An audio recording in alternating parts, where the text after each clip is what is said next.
I was once a man who loved her with every fiber of my being, someone who would have taken on the entire world just to protect her. Yet, she kicked me out of the company and stripped me of my title without a second thought. Even after I walked away without a fight, she had the nerve to complain to her new boyfriend that I was too obsessed with work to be a good partner. Even when she personally drove the entire Miller Group into the ground and found herself cornered by ruthless loan sharks, I was still the first person she turned to. She actually knelt on the sidewalk and grabbed the hem of my pants, sobbing and begging me to save the company and her life. I simply looked down at her and spoke with a voice like ice, telling her that she had chosen this path for herself. Then I turned around and went home to help my kids with their homework. I was no longer that reckless boy who would die for love. I had become a man who only cared about being a devoted husband and a father to my 2 children. I had been away in London on a grueling business negotiation for an entire month. I managed to wrap things up a week early and caught the first flight back to Chicago. It was well past midnight by the time I finally dragged my suitcase through the front door. The house was shrouded in darkness, so I assumed my girlfriend had already turned in for the night. I took a quick shower and crept toward the bed as quietly as possible. I kept the lights off as I carefully pulled back the covers and slipped inside. The warm, soft sensation of the person lying next to me immediately ignited a deep sense of longing. I had gone a full month without touching her, and the physical tension was nearly driving me insane. I had also shared a few drinks with colleagues before the flight, which only served to intensify my cravings. We spent the entire night lost in each other. I didn't stop until the first light of dawn began to peek through the curtains. I finally collapsed into a deep sleep from sheer exhaustion. I did have a lingering feeling that something was slightly off during the night. Her voice sounded a bit different than I remembered, but I was so hazy from the alcohol and fatigue that I didn't give a second thought. I stayed asleep until someone nudged me awake the following morning. When I opened my eyes, I was shocked to see Olivia's best friend, Sophia, standing there. She was blushing furiously as she whispered for me to come out for breakfast. I froze in place, feeling so humiliated that I wanted the floor to swallow me whole. Since I was completely naked under the covers, I had to awkwardly find my voice. "Sophia, please give me a minute," I said as I pulled the blanket tighter. "I will be out shortly." For some reason, her face turned a deep shade of crimson, and she scrambled out of the room in a state of total panic. I threw back the covers, and my eyes nearly popped out of my head. There was a bright, unmistakable stain of blood on the white sheets. I thought back to the woman I had been with the night before and realized her body felt different than Olivia's. Her skin had been incredibly soft, smooth, and much firmer. At that moment, a conversation I had with Olivia flashed through my mind. She had once laughed while telling me that Sophia was ridiculously old-fashioned and conservative. I couldn't believe anyone in this day and age still insisted on saving themselves for their wedding night. Olivia had made it sound like Sophia was the last person on earth who would ever have a one-night stand. It seems so rare for someone to be that traditional about sex nowadays. I had been genuinely surprised when I first heard it, especially considering the social circles we moved in.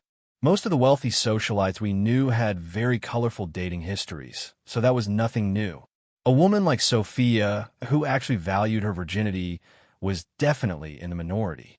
A sudden chill ran down my spine as a terrifying realization dawned on me. Was it possible that the woman in my bed last night was actually Sophia and not Olivia?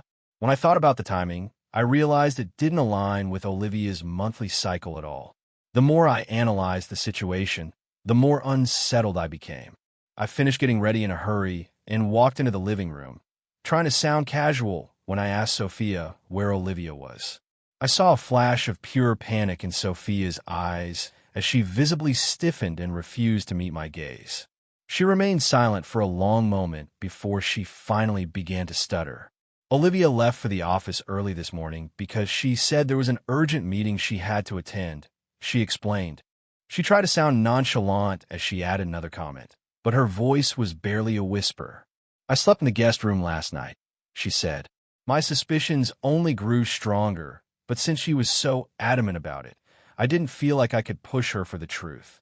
I finished my breakfast quickly and headed straight to the office. However, when I arrived, I discovered that Olivia wasn't even there yet. My stomach dropped as I wondered if Sophia had been lying to me. I didn't have time to dwell on it, though, because I had work to do. I immediately instructed my assistant to call an emergency meeting. We had already settled on the basic framework for the London merger, but there was still work to be done. We were only 3 days away from signing the formal letter of intent. To make matters more stressful, the deadline for the massive Hudson Valley project contract was also exactly 3 days away. I needed to finalize a mountain of details and project proposals to ensure everything went off without a hitch. I planned to assign the remaining tasks during the meeting. Right in the middle of our discussion, Olivia strolled into the conference room, holding hands with her first love, Nathan. Their sudden entrance brought the entire meeting to a grinding halt. She shot me a venomous look before walking to the head of the table. She pulled Nathan close to her side and prepared to make an announcement. "Everyone, I would like to introduce Nathan, our new executive vice president," she declared. "Starting today, Nathan will be in charge of all company operations." She didn't even try to hide the fact that they were holding hands while she spoke. She clearly had zero respect for me, even though I was her current boyfriend. The entire management team sat there in stunned silence because I was the one currently holding the title of executive vice president. Everyone in that room knew that the Miller Group would have gone under years ago if it weren't for my hard work. I was paralyzed with shock for a moment, but once the reality set in, my expression darkened with rage. "Olivia, what the hell is the meaning of this?" I demanded. I slammed my hand onto the conference table, so furious that I addressed her by her full name. Olivia slowly turned to face me, looking down at me with a condescending smirk. "It means exactly what it sounds like," she replied. "This company isn't some small family business anymore. We are in a phase of rapid global expansion. Nathan has just returned from studying management abroad, and quite frankly, he's far more qualified for the executive vice president role than you are." I nearly laughed in her face, though the sheer audacity of it made my chest tighten with frustration. I remembered exactly where this company stood when it was on the brink of collapse. Nathan was the one sitting in that vice president chair back then. As soon as he saw the company was in trouble, he used the excuse of studying abroad to tuck tail and run. He had used his education as a cover to embezzle a massive amount of company funds before disappearing. Olivia had been so devastated back then that she nearly had a nervous breakdown. His betrayal almost destroyed the company entirely, and bankruptcy seemed inevitable. She spent her days drowned in a bottle of whiskey, perpetually wasted. I had carried a torch for her since our college days. The moment I heard the company was in trouble, I called off the arranged marriage my parents had set up for me. I eventually found her at a dive bar, completely blacked out. She was surrounded by a group of shady-looking guys who clearly had bad intentions. I rescued her from those creeps and brought her home. Then, I pumped a massive amount of my own capital into the failing Miller Group, becoming a major shareholder to keep the doors open. For the past 3 years, I have poured my heart and soul into this company.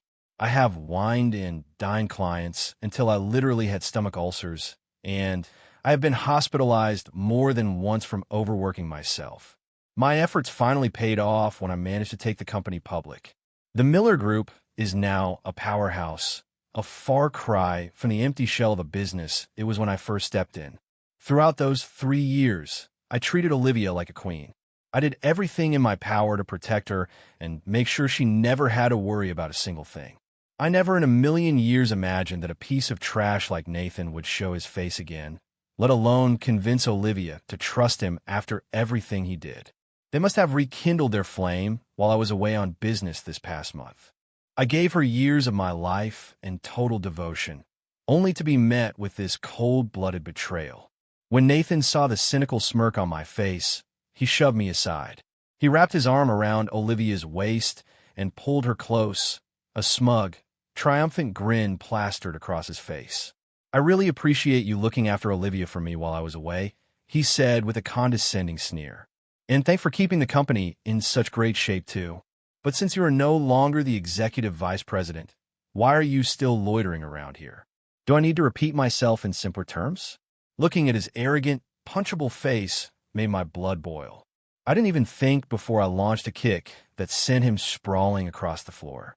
Nathan scrambled up and lunged at me like a rabid dog, turning the conference room into a scene of pure chaos.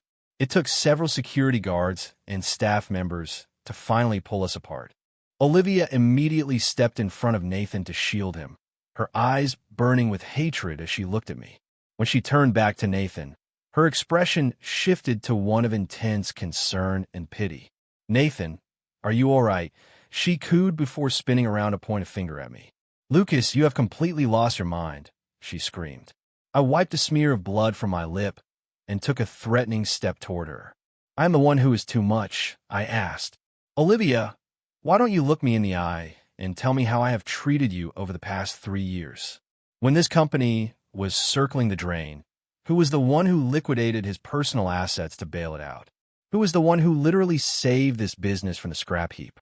When Nathan embezzled funds and left you to deal with the fallout alone, who was the one standing by your side during your darkest hours?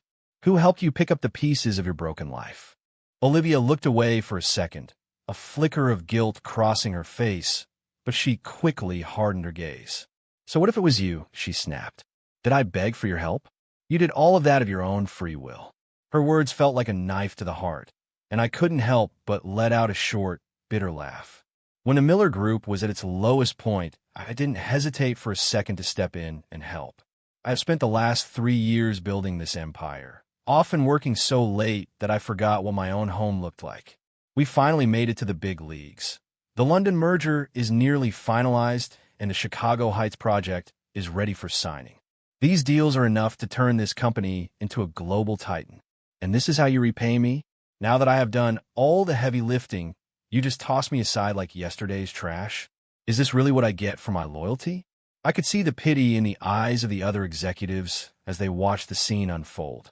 But Olivia was the CEO and the majority owner, so nobody dared to speak up in my defense.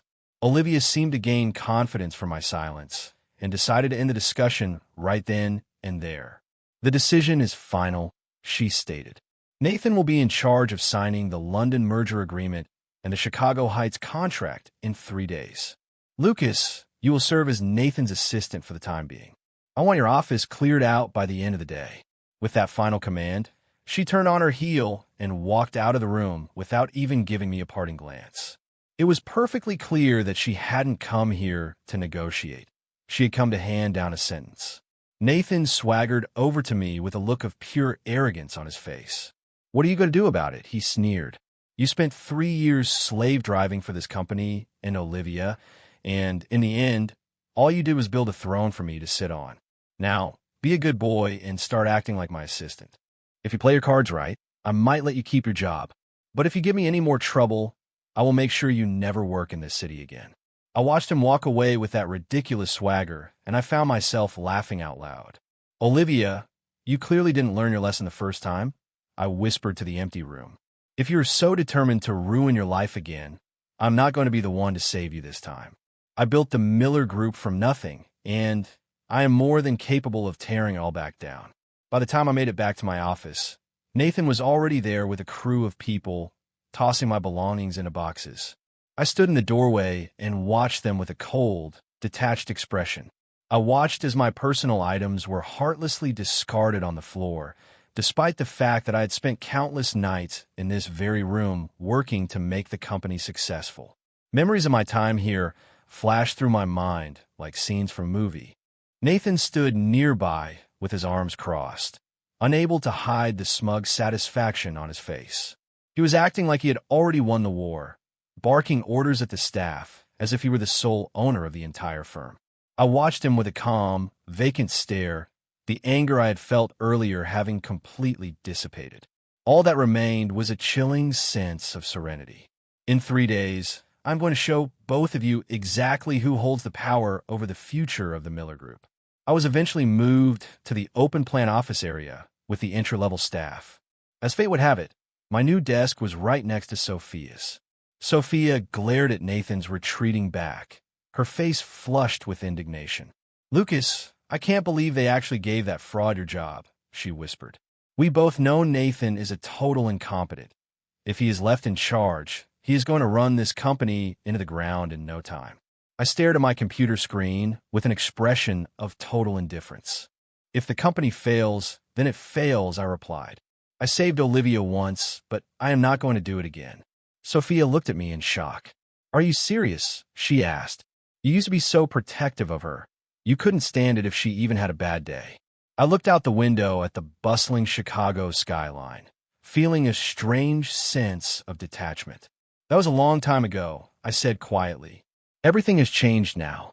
I finally realized today that Olivia has never stopped loving Nathan. I turned my head to look at Sophia and felt a pang of guilt. Sophia, I am so sorry, I told her. Sophia began to cry as soon as the words left my lips. I realized that 3 years ago, she was the one who should have been standing by my side. Our parents had tried to arrange a marriage between us years ago. We had grown up together in the same neighborhood and were practically inseparable as children. She used to follow me everywhere when we were kids. But as soon as we graduated from high school, her family moved to London and we lost touch. She didn't return to the States until 3 years ago. If I'm being honest, Sophia is far more beautiful and comes from a much better family than Olivia. But I was so blinded by my obsession with Olivia back then that I completely ignored Sophia and ended up breaking her heart. I heard that Sophia was so devastated when I rejected the marriage proposal that she was bedridden for weeks. Eventually, she took a job at the Miller Group and somehow became best friends with Olivia. I knew deep down that the only reason she was working here was to be near me. A woman with her wealth and background would never have settled for an entry-level job otherwise. I couldn't imagine how difficult it must have been for her to humble herself like that. Olivia, of course, was completely oblivious to our shared history. I had made a conscious effort to keep my distance from Sophia at work over the last few years. My phone buzzed a few minutes later, and I saw a message from Nathan. I felt a surge of pure adrenaline when I opened the attachment. It was a photo of him and Olivia lying in bed together, completely unclothed. He followed it up with a text that made my blood boil, saying that Olivia had been more affectionate the previous night than words could possibly describe. My mind went completely blank as I processed the implication. If Olivia had spent the night with Nathan, then who was the woman in my bed? I felt nauseous as I handed my phone to Sophia so she could see the photo. She turned a bright shade of red and immediately looked down, unable to meet my eyes. She struggled to find her words for a long time before she finally spoke. I was supposed to stay at Olivia's last night, she whispered. But Nathan called her, and she left to meet him. So the woman in my bed last night was you? I asked. Sophia's face was so red it looked painful as she gave a tiny, subtle nod. I reached out and took her hand in mine, forcing her to look at me. Sophia, I have been a total idiot in the past, I said firmly. But I promise you right now that I am never going to let you down again. Sophia began to cry again, but this time they seemed like tears of relief. I picked up my phone and sent a quick reply to Nathan, telling him that he was more than welcome to keep my discarded trash. Olivia hosted a lavish dinner at a downtown restaurant that night to celebrate Nathan's return. A crowd of corporate climbers was already there, competing to see who could suck up to him the most. Olivia was clinging to Nathan's arm and laughing as they toasted to their new partnership. Nathan had his arm draped around her waist and kept shooting me triumphant, mocking looks across the room. He suddenly pulled Olivia close and kissed her passionately right in front of everyone. The group of sycophants around them erupted into cheers and whistles. Olivia, have you no shame? Sophia finally snapped. Lucas is sitting right there. The room went dead silent as everyone turned to see my reaction. They were surprised to see that I looked completely unbothered by the whole display. Why is everyone staring at me? I asked with a shrug. Please continue with the show. Don't let me stop you.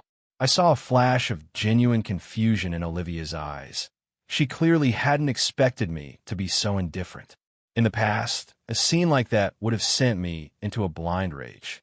But once you truly stop caring about someone, their actions simply lose the power to hurt you. I had sacrificed everything for Olivia, and now I could see with perfect clarity exactly what my loyalty had bought me. My lack of a reaction seemed to infuriate Olivia even more. She decided to double down on the disrespect by throwing her arms around Nathan's neck and kissing him even harder. I watched her for a moment with a cold smile before turning to Sophia. I pulled her close and pressed my lips against hers in a deep, passionate kiss. The entire room gasped in shock as they watched us. Everyone in the company knew that Sophia was Olivia's closest friend, and nobody had ever seen us be intimate before. We had always kept things strictly professional, so this was a complete surprise. But what really shocked the onlookers was that Sophia didn't pull away. She actually reached up and wrapped her arms around my neck. People were whispering and trying to figure out what was happening. Sophia was considered the most beautiful woman in the company, a total 10 who was also wealthy and single. She drove a Ferrari to work every day, and it was obvious to everyone that she came from old money. She was the fantasy of every man in the office. I could practically hear the sound of 100 hearts breaking in the room. We hadn't even been kissing for a minute when the table in front of us was violently flipped over. I reacted quickly and pulled Sophia out of the way before the table hit the ground. The people sitting nearby weren't so lucky and ended up covered in food and expensive wine. It was Olivia who had flipped the table. She stood there with a look of pure, unadulterated rage on her face, her eyes boring into us like daggers. Seeing the look on her face gave me a twisted sense of satisfaction. I let a slow, mocking smile spread across my face as I pulled Sophia even closer to me. I felt Sophia shiver slightly, but she didn't pull away. She leaned in my chest and let me hold her. Her face was flushed, though I couldn't tell if it was from embarrassment or excitement. "What's the matter, Olivia?" I asked. My voice was calm and steady, but the provocation in my words was unmistakable. "You seem perfectly fine with putting on a public display with Nathan. So why can't I spend some time with Sophia?" Olivia was breathing so hard her chest was heaving, and her fingers shook as she pointed it at me. "This is unbelievable," she hissed through clenched teeth. "My own boyfriend and my best friend are stabbing me in the back together. You two are absolutely disgusting. How long has this been going on behind my back?" she demanded, her entire body shaking with fury. "I don't see how we have done anything wrong," I said with a laugh. "You were the one who threw away our relationship first. You don't get to act like the victim now." Nathan tried to step in and calm her down, but Olivia shoved his hand away before he could even touch her arm. She turned her venomous gaze towards Sophia. "I can't believe I ever called you my friend," she spat. Sophia bit her lip for a second before looking Olivia straight in the eye. "You are the one who is out of line here, Olivia," she said firmly. "You have absolutely no idea how much Lucas has sacrificed for you over the last 3 years." The entire room was buzzing now, with everyone whispering and speculating about what was happening. The party had devolved into a total disaster, but I knew this was only the first shot in a much longer war. I was done wasting my breath on her. I took Sophia by the hand and started walking toward the exit. Olivia's voice followed us out, a shrill, hysterical scream that echoed through the room. "If you walk out that door, don't you ever come back," she shrieked. "You are both fired. Don't even bother showing up tomorrow." Sophia and I didn't even look back as we walked out. To families as powerful as the Harrisons and the DeVises, a company like the Miller Group was barely a blip on the radar. Olivia had no idea that our families held massive fortunes in offshore accounts and international real estate. She was only seeing the tiny fraction of our wealth that we allowed to be public. She was about to learn a very painful lesson about regret. 3 days later, the day of the Miller Group's big signing ceremony arrived. Nathan showed up in an expensive tailored suit, looking every bit the high-powered executive as he basked in the attention of the photographers and sycophants. But the mood shifted instantly when the representatives from the Chicago Heights Project and the London firm arrived and completely humiliated him in front of everyone. The moment they realized the lead negotiator had been replaced at the last minute, they flatly refused to proceed with the signing.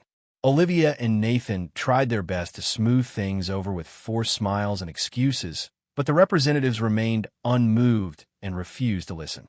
Their expressions were dark and filled with suspicion. The lead developer for the Chicago Heights project slammed his folder onto the table with a loud thud that made everyone jump. "We were under the impression that Lucas would be handling this deal," he said coldly. "Miss Miller, business is built on trust and consistency. If you're going to swap out your leadership at the 11th hour, we have no reason to believe that you can handle a project of this magnitude." He didn't pull any punches, and Olivia looked like she wanted to crawl under the table. Then, the representative from the London firm spoke up in rapid-fire English, and the poor translator was struggling to keep up with the pace. "The primary reason we agreed to work with the Miller Group was because of the stability and professionalism of your management team. This sudden change in leadership on the very day of the signing makes us question the internal stability of this firm. We are terminating all negotiations effective immediately." The room erupted into chaos as soon as the announcement was made. I could see plenty of employees who already despised Nathan struggling to hide their smiles as they watched him fail so spectacularly. They were all thinking the same thing. He got exactly what he deserved. Olivia was in a state of total panic and looked at Nathan, hoping he could do something to save the deal. But Nathan was just as shocked and had no idea how to handle the situation. With nowhere else to turn, a desperate Olivia finally decided to call me. At that moment, I was lounging on a beach in the Hamptons with Sophia, enjoying the sun. When I saw her name on my screen, I didn't even hesitate to silence the call. The representatives stood up and walked out of the room with grim expressions. The entire event, which had been planned for months, was now a complete and utter embarrassment. I wasn't surprised by the outcome at all. I knew the players involved in the Chicago Heights and London deals better than anyone. The Miller Group wasn't their only option. There were dozens of firms that would kill for those contracts. They could find a new partner by the end of the business day. The only reason they had even considered the Miller Group was because of the relationship I had built with them over the past year, which involved countless meetings and international flights. I had spent hundreds of hours earning their trust, and now Olivia and Nathan had flushed it all down the toilet. Did they really think those companies would just sign anyway? Sophia and I stayed in the Hamptons for 2 weeks before finally returning to Chicago. Olivia was already waiting on my doorstep by the time I pulled into the driveway. She had clearly been keeping tabs on my whereabouts. She looked terrible, like she hadn't slept in days, and she was absolutely livid the moment she saw me. "Lucas, have you been with Sophia this entire time?" she demanded. "Where the hell have you been hiding? Do you have any idea how much money the company lost because those deals fell through? And you have the nerve to ignore my calls for 2 weeks?" She was shouting and practically spitting fire, but I just watched her with a bored expression. I took my time before I finally answered her. "Miss Miller, you were the one who personally handed those projects over to Nathan," I reminded her. "Where's your golden boy now? And besides, you fired me, remember? Why are you coming to me for help now?" I asked. My cold tone seemed to stun her, and she stood there with her mouth open, unable to find the words. She took a deep breath and tried to sound more reasonable. "Lucas, I was acting on impulse the other day," she said softly. "But you know what kind of position the company is in. Those clients refuse to even pick up the phone unless you are involved. We can't afford to let these deals die." I couldn't help but laugh. "Oh, so now you need me," I said. "You didn't seem to have any doubts when you were promoting Nathan and taking away my office. Now that you've run the business into a wall, you expect me to come back and fix everything?" I saw the flash of anger in her eyes, but she managed to keep her voice level. "I made a mistake, I admit it," she said. "But surely you don't want to see the Miller Group go bankrupt? Just come back, and I will give you whatever you want. Name your price." My expression hardened as I looked her dead in the eye. I felt absolutely nothing for her anymore. "Olivia, you threw away years of my hard work and loyalty with a single sentence. And now that you've realized you are in over your head, you want me to come back and save you? Do you really think life is that simple? What kind of man do you think I am?" Olivia finally reached her breaking point. I had been her devoted partner for 3 years, and I had never spoken to her with anything but kindness.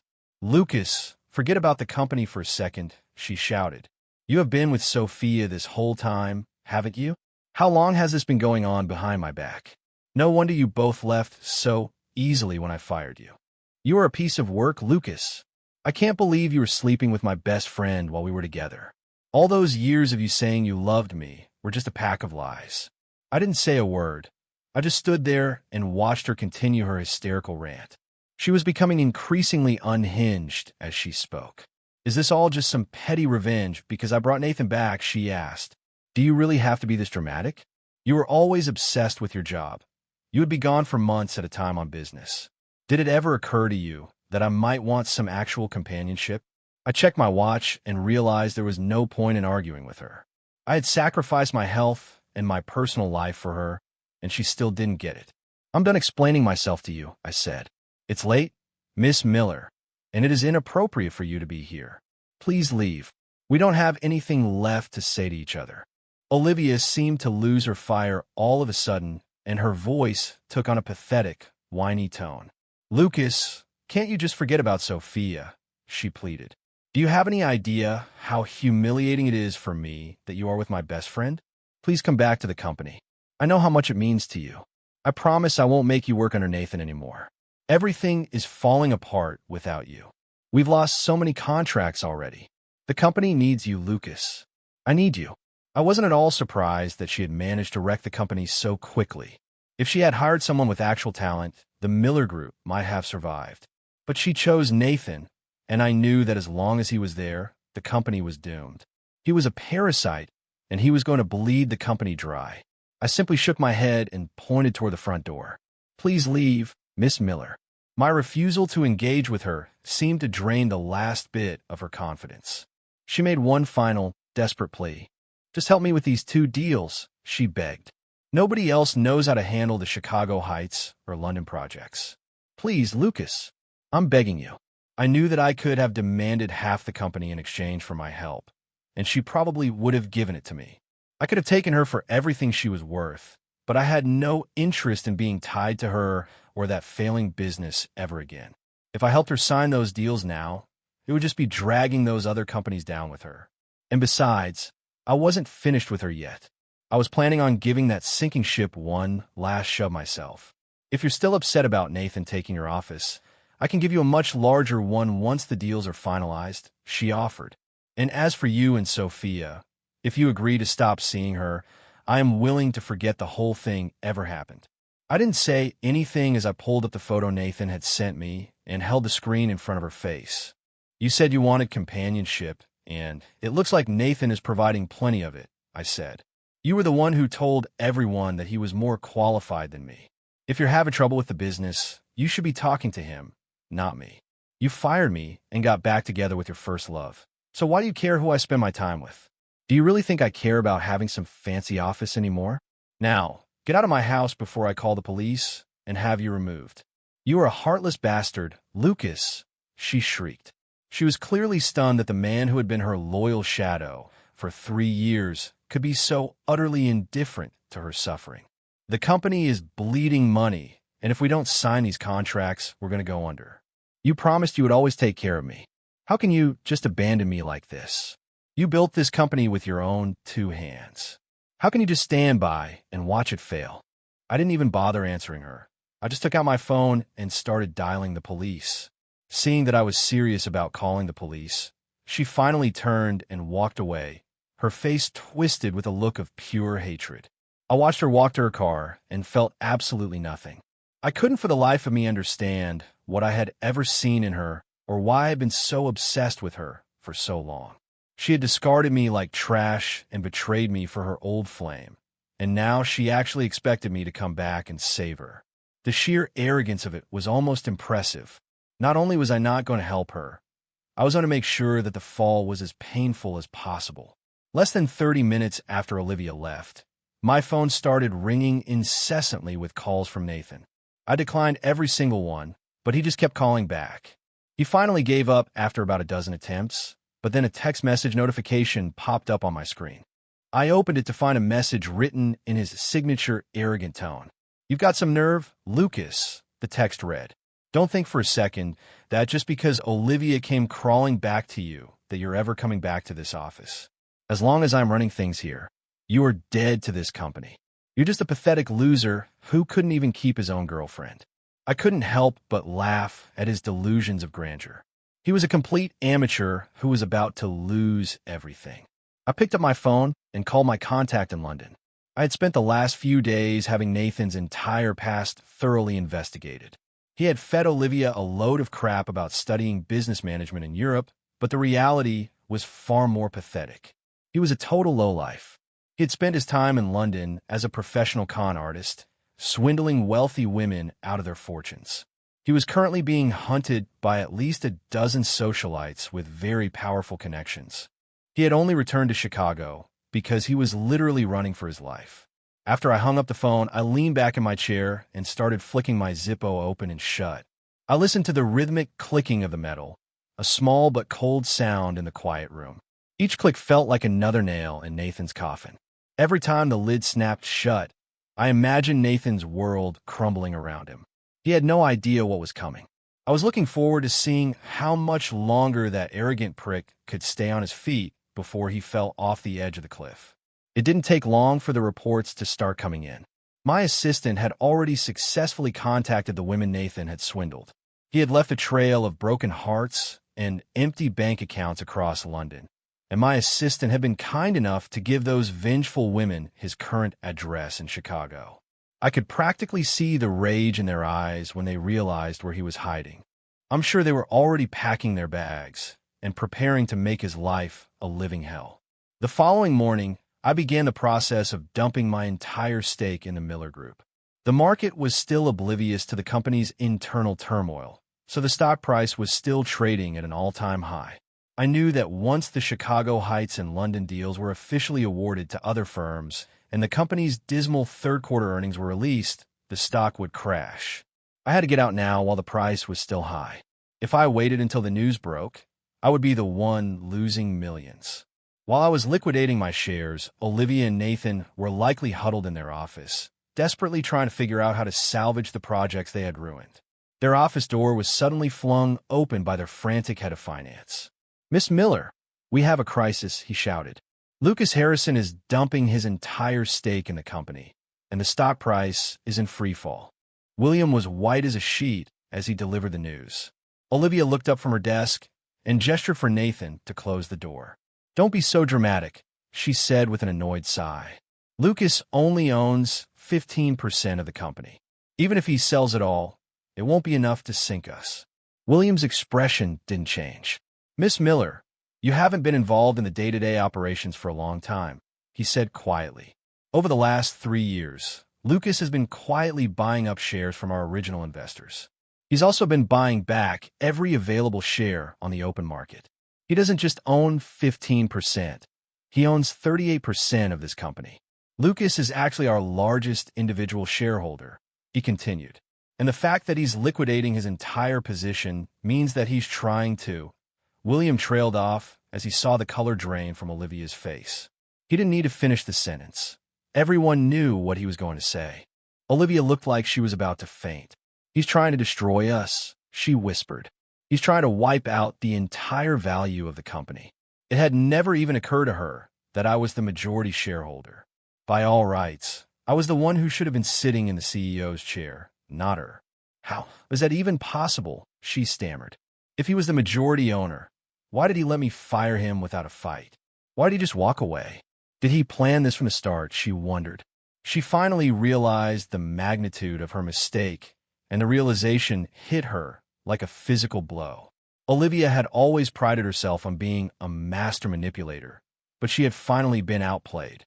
She felt a wave of nausea as she realized she had lost everything.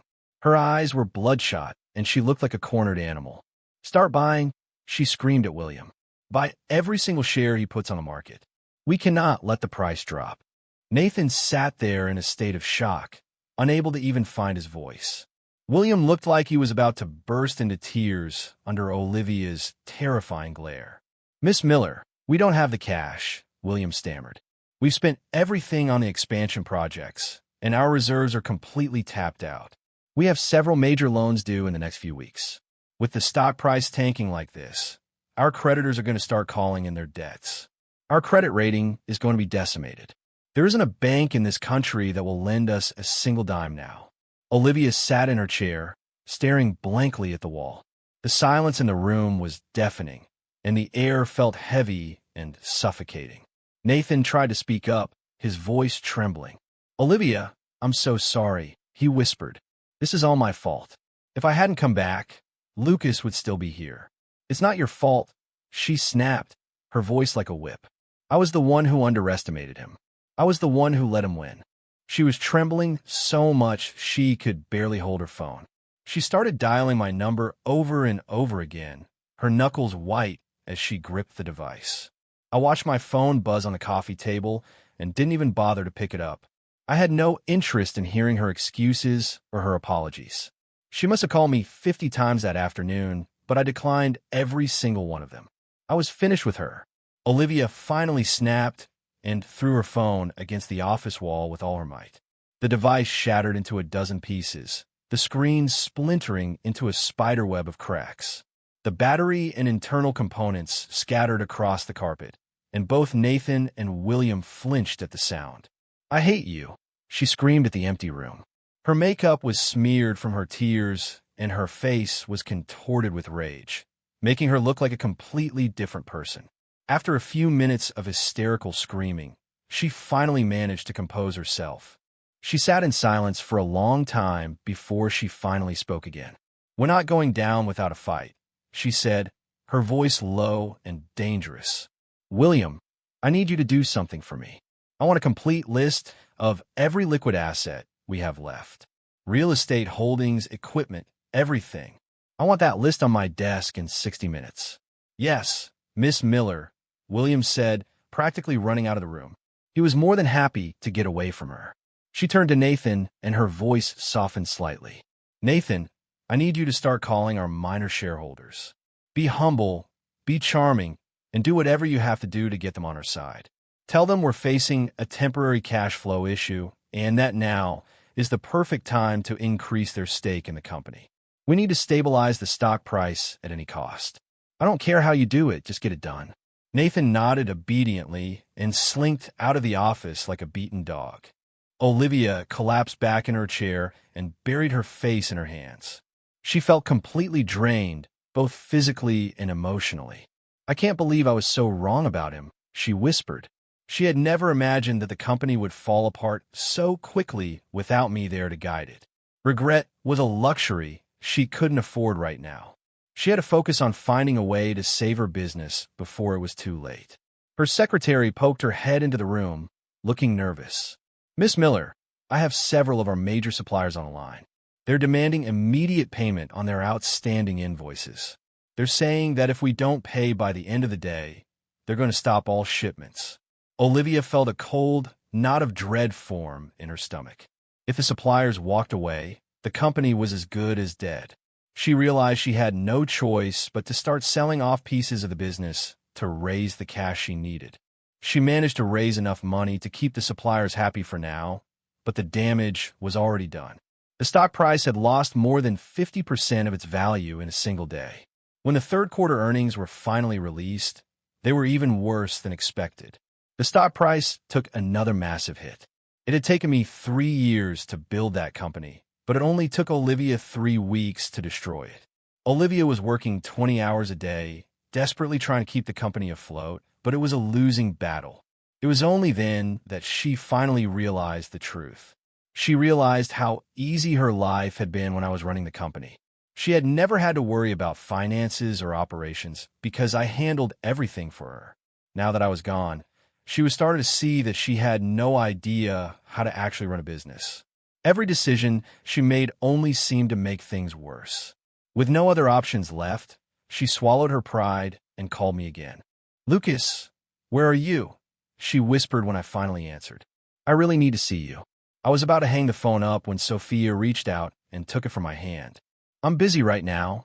Olivia, she said into the receiver. Don't ever call this number again, she continued. Lucas has moved on, and he doesn't want anything to do with you. Olivia had tried to call Sophia after the party, but it hadn't gone well. They had a screaming match that ended with Sophia telling Olivia to never speak to her again. They were no longer friends, they were enemies. Sophia and I had been practically inseparable since the party, and I had already introduced her to my parents as my girlfriend. Our families were absolutely thrilled and had already started making plans for our wedding. I had been having a wonderful afternoon with Sophia until Olivia's call ruined the mood. Olivia kept calling back, so I finally just blocked her number. I didn't want to hear another word from her. I set my phone aside and pulled Sophia into my arms. A few weeks later, Valentine's Day arrived. I had just picked up a massive bouquet of long-stemmed roses from florist on Michigan Avenue when I ran into Olivia. She looked like she had aged 10 years in the last few weeks. Her eyes, which used to be so bright and full of life, were now dull and vacant. I looked at her and felt absolutely nothing. I couldn't even remember why I had been so in love with her in the first place. "Lucas, it's Valentine's Day," she said, her voice trembling. "Are those flowers for me? I know you're still in love with me, and I'm willing to give us another chance. Please, just come home." I shoved her away and kept walking. "Get away from me, Olivia," I said. "I'm engaged now, and I don't want my fiancé to get the wrong idea." Olivia's eyes filled with tears, and she suddenly lunged at me, snatching the flowers out of my hand. She threw them onto the sidewalk and started stomping on them. "Fiancé," she screamed. "You mean that backstabbing bitch Sophia? You can't be serious about marrying her. You're mine, Lucas. You have always been mine." I just watched her with a look of pure disgust and didn't say a word. I didn't care about the flowers. I could easily buy another bouquet on the way home. I just wanted her to leave me alone. When she realized I wasn't going to react, she stopped stomping on the roses and reached out to grab my sleeve, her expression shifting to one of desperate pleading. "Lucas, please come back to me," she sobbed. "I made a huge mistake. I never should have hired Nathan. But you slept with Sophia, so we're even now, right? Can't we just put everything behind us and start over?" Her logic was so twisted I almost laughed. I shoved her hand away and looked at her with pure revulsion. "Olivia, you were the one who fired me the second you thought you didn't need me anymore." Her eyes filled with tears, but she still refused to accept that it was over. "Lucas, I love you. I've always loved you. If you come back, I'll give you total control over the company. I promise I'll do whatever you want. We can be a power couple again," she pleaded. "We can build an empire together." I just laughed in her face. "Your promises mean nothing to me," I said. "I gave you everything, and you threw it away without a second thought. It's too late for apologies. We're done, Olivia. Stay away from me, and stay away from my family." I thought I had made myself clear, but she still wouldn't let go. "Lucas, I know you're hurt, but I know you still love me. Please, just stop this and come home." I finally realized that she was never going to change. She was a narcissist who only cared about herself. "Get lost, Olivia," I said, shoving her away one last time. "Have some dignity and leave me alone." I pushed her hard enough that she fell onto the sidewalk, and she started sobbing hysterically. "Lucas, the company is dying," she wailed. "Please, I'm begging you. I'm sorry for everything. Just help me save the business." I looked down at her and felt nothing but contempt. A crowd of people had gathered to watch the scene, and they were all whispering and pointing at her. Olivia finally seemed to realize how pathetic she looked, but she still didn't let go of my leg. "Just one more time, Lucas. I'm begging you. There are hundreds of people whose livelihoods depend on this company. Are you really going to just let them all lose their jobs?" I looked down at her, my voice cold as ice. "You should have thought about them before you fired me," I said. "You're the one who ruined their lives, not me. You made your bed. Now you have to lie in it." I turned and walked away, pushing through the crowd of onlookers without a second glance. I left her there on the sidewalk, sobbing and alone. Her cries were quickly drowned out by the noise of the city. As soon as Olivia walked back in her office, Nathan was there waiting for her, looking furious. "Where have you been?" he demanded. "Were you with Lucas again? I told you to stay away from him. You're my girlfriend now, and you're making me look like a fool."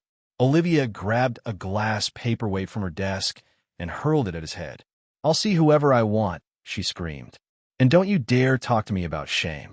Have you looked in a mirror lately? You're a total incompetent. You've destroyed this company in less than a month. Do you have any idea how many clients we've lost because of you? If Lucas were still here, we would be thriving. But you're too busy sucking up to me to actually do any work." It was ironic. She used to complain that I worked too much and didn't spend enough time with her. Now that she had Nathan around 24/7, she was complaining that he was useless. "You're still in love with him," Aren't you? Nathan sneered. You regret firing him, don't you? Well, it's too late for regrets now. You're the one who kicked him out, remember? You're the one who chose me. Olivia still couldn't admit that she was the one who had caused all her own problems. Their shouting match was interrupted by a frantic knocking at the door. Miss Miller, there's a group of women outside with a crowd of reporters, the secretary said, her voice shaking. They're making a huge scene and they're demanding to see me. She looked over at Nathan and then lowered her voice. They're saying that he swindled them out of millions of dollars. Olivia's eyes widened and she turned to Nathan, her gaze full of pure, unadulterated hatred. Nathan, what is she talking about? She demanded. Nathan's face went white and he started to sweat profusely. He had lost all of his usual arrogance and looked like he was about to be sick. It's all a misunderstanding. Olivia is standing. Someone is trying to set me up, I swear. A misunderstanding, Olivia swore. There are a dozen women and a pack of reporters at my front door calling you a thief and a communist. You're telling me that's a misunderstanding? Who the hell did you steal from, Nathan? The company is already on life support, and now you're bringing this kind of scandal toward me. Nathan tried to speak, but he was drowned out by the shouting from the hallway. A group of women had managed to push past security and were now screaming at the top of their lungs. I could see the flash bulbs of the cameras through the glass walls of the office. Olivia sat down, her head in her hands, as she watched her company's reputation being destroyed in real time. She eventually had to pay the women off to get them to leave and to keep them from going to the police. She had to take out several massive high-interest loans from some very dangerous people to raise the cash. But the damage was already done. The next morning, the story was on the front page of every newspaper in the city. The stock price, which was already in the toilet, completely bottomed out. The company was now practically worthless. Every single one of our investors pulled their money out, and Nathan became the most hated man in Chicago. The employees looked at him with nothing but contempt, and he couldn't even walk down the hall without being laughed at. He started taking his frustration out on the staff, firing people left and right for no reason at all. The entire office was in a state of constant fear. People started quitting in droves. Within a week, the once bustling office was nearly empty. The Miller Group was nothing more than a hollow shell now, and Olivia was finally forced to file for bankruptcy. Olivia was personally liable for the loan she had taken out, and she was now millions of dollars in debt to some very dangerous people. One night, while Nathan was asleep, Olivia took a kitchen knife and stabbed him straight through the heart. Then she picked up the phone and called the police to confess. She came to see me one last time before she was taken away. Lucas, I'm so sorry, she whispered. I regret everything. If I could go back and change things, I never would have let Nathan back into my life. Because of him, I've lost my company, my future, and my soul. I know how much you loved me, and I know that I destroyed that. Yeah, I'm so sorry. I heard that you and Sophia are getting married. I hope you'll be very happy together. She actually seemed sincere for the first time in her life. After she finished speaking, she turned and walked away with the police officers. I knew that was the last time I would ever see her. She was facing life in prison, and I had no intention of visiting her. I never would have imagined that her life would end in such a tragic way. I watched her leave and felt a strange sense of loss. It wasn't until Sophia wrapped her arms around me from behind that I finally felt like I could breathe again.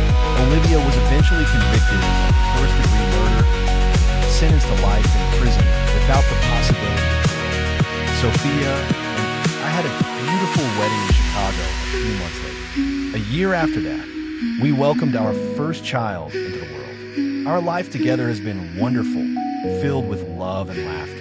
We've spent the last 40 years by each other's side, and I wouldn't change a single thing that Lucas's journey serves as a poignant reminder that your value is an eternal flame, not a gift bestowed by others.